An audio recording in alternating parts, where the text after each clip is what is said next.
story, a Bill story Yes. to tell, and that's kind of how Bill lived his life. He lived it from one story to the next, and we just loved, his way. He had that special way that we all have that special way within ourselves, and his was so unique. It drew people to him. I remember when I was in high school, and he was, doing the Diablo Canyon protesting. I mean, that goes way back, and so, he's kind of been a part of my life, for a long time, and Bill and I, we loved sitting down and chatting, and the things that we talked about with, the future of the dunes and the history of the dunes was so important to us. And I think one of the things that I'm continuing my dedication to Bill is to see if I can get them vehicles off the sand dunes. It's always been something that Bill and I, we always had this wonderful dream that we could walk like the Dunites walked at one time in the dunes and feel that energy. Since I was a young man, I tell people the stories about how we'd go into the dunes, and then when the fog would come in, we could get lost out there. It was really a kind of a cool feeling, not to know where you're going. You're lost in the dunes. You can't hear anything, you can't see anything, and all you can smell is the wonderful, wonderful ocean, and all of the wonderful things that happen down there in the dunes.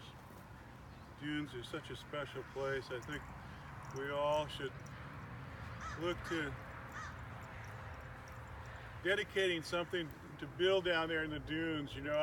I'm really an advocate for seeing Oceano get, stop that money leaving and put it into an infrastructure and do something in Oceano that represents, that can be a living memorial to Bill and all of the things that that he did. But hopefully one of these days we'll wrestle the control of the dunes away from state parks and do things that are really healthy down there for all of us. But Bill was a special man for me, and I kind of just want to go around the circle here and everybody just kind of say what they want to about Bill, and when we get done with this, we'll let David take the stage and continue his ceremony for Bill. But again, that's kind of my heart for Bill. He'll always have that special place, that special person. It's like, when you come up and you smell a sage plant, things, it reminds you of things. And so when I talk about the dunes, he'll always be in my heart for the dunes. Hi, I'm Carol Georgie, and I know Bill from his friendship with my husband David. And David tells me they had a 50-year friendship. So I thought, okay, then as soon as we moved to Santa Maria in 1969, probably, you must have met. And he was always going on a hike, and he was raving about it. And then he was in a men's group, and then he was marching. And so it was wonderful to hear all of his stories. And Bill touched my life when he gave me one of the environmental awards for the work on the Chumash Heritage National Sanctuary. So that's precious. And his advice to me was to don't let it tear you down and get you too depressed. And I went through that, and now I'm back.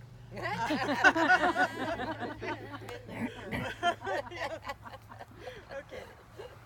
PJ Webb, Bill was a character, with character. Yeah. Terry Kaufman, San Luis Obispo. The first time I always heard about Bill and really wondered who this guy was, saw him on TV and in the news and all that.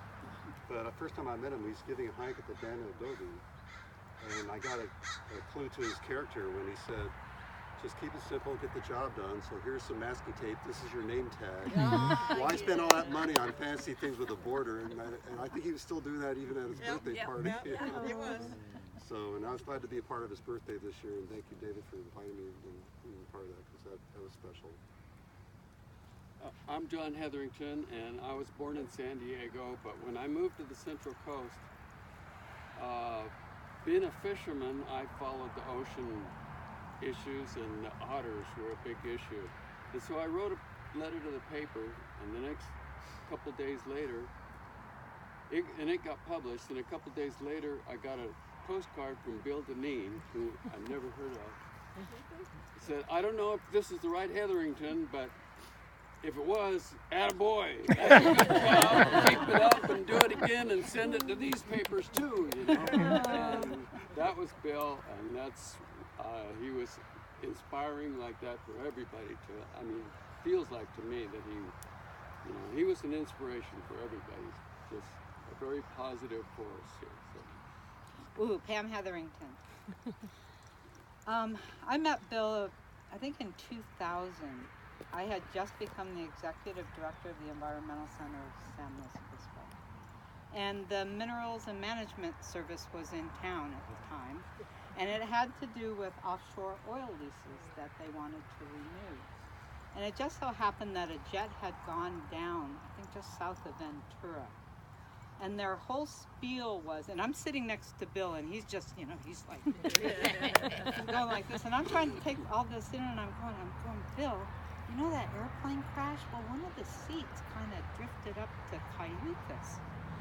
And he goes, yeah, that's right. And I said, and they're telling us oil's not going to do that? And I said, should I say something? He goes, you goddamn better say something. And that was my introduction to Bill. And it was heaven on earth since then. My name is Patty Duran. I probably saw Bill every day for the last couple of years, and then before that, probably every other day for 5 or 6 years.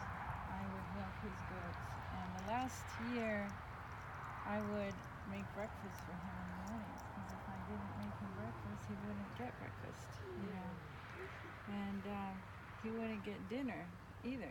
So, you know, I organized kind of David, Georgie, and Virginia, so the 3 of us would bring him dinners a week, so at least he got 3 dinners a week, you know. It was really hard for me, you know, to see a neglect, you know, and I know he did so much for so many people, but what happened to everybody, you know? So, there's many stories. Bill was wonderful, you know, he had a lot of stories, he had a lot of wisdom. He was a great example. He lived what he preached. And anyway, he had told me, when you guys get together after I die, I want you all to go to my tree and put my ashes there. So that's something he told me. So maybe we could walk over and, you know, pay homage to him there. So. I too met Bill when I was in high school, and I joined, which shows how long that nonsense went on. I too joined the protest against Diablo Canyon, carrying a giant whale that said, blue whale that said "Save the humans" on it. And so I've known him since I was a little kid. I always thought some of his views were a little extreme, and when I ran for office, we got together and we talked, and he said, oh, I'm sorry, Eric Howell. And he said, I don't agree with you 100%, Eric, but I don't know anyone that agrees with me 100%. He said, you've got my vote, you've got my endorsement, and let's stay in touch. And, you know, we have over the years, and I think we're all going to miss him. Yeah. I'm Taryn Collins. I met Bill, like Pam did, back in about 2000 when I was elected chair of the San Lucia chapter of the Sierra Club. And we decided as a chapter to take on vehicles on the Oceano Dunes. So my introduction to Bill was just, I was blown away. He's an audacious, bold, funny, eco-hooligan. I mean, he epitomized that name. And it wasn't always comfortable to be in his presence. You know, he knew what he wanted, and he was going to convince you. Yeah. But at the same time, I was so inspired by his dedication, and I hear these stories about postcards and calling you up, and he would send me postcards. He would send me clippings out of the newspaper, and I think what really made a difference in my activism was to get his award and to feel that your work mattered to somebody, and I can't tell you how inspirational that is and how it keeps you going. So I'll forever be in his debt. I admire him and will miss him terribly, and we need to keep this going. Be bold, be audacious. Don't always be comfortable. So I'll miss him. Thank you, Taryn. And I'm David Georgie. Like Carol said, I've been friends with Bill for almost 50 years. Patty asked that we make this t-shirt up in commemoration of Bill, and if you can't read it, it's got the barefoot feet prints, and then underneath it, it says the first and best all-terrain vehicle. And of course, that was Bill. One of Bill's passions was to get the vehicles out of the dunes, and so that's something that we can work on. Later on, when I get this thing going, I will mention a few other stories about him, but right now. I'm David Warren. I did not know Bill, but my friends from the Los Angeles County of the Sierra Club tell me good things about him, and I share the conservation values in general. Of course, I wasn't involved specifically with him, but I recognize already 2 names from the listservs of the Sierra Club, and so I know the people now that I see their face, and I'll go look up their emails. And it's a pleasure to be here. My name is Willie Amarias, and I met Bill about 55 years ago. He's also my high school teacher. Wow. And a teacher at Allen Hancock College as well. And so we've always kind of been friends. And I did a lot of hikes at Point Sale, Paradise Beach, and all of that for all these years. And, great guy. My name is Holly Naylor, and I met Bill back in 1988 maybe. But we became friends, and he always, you know how he was, holding you to the environmental issues. I mean, you couldn't get away from it, you know. Okay, yeah, I am going to recycle that can. I am, you know. But interesting story. I worked at Laguna Middle School, and we had this thing called Laguna Lake Days.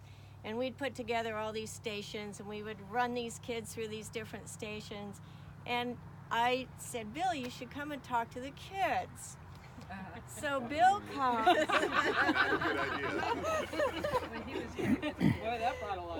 We're up on top of this hill overlooking all of Laguna Lake, and there's Bill.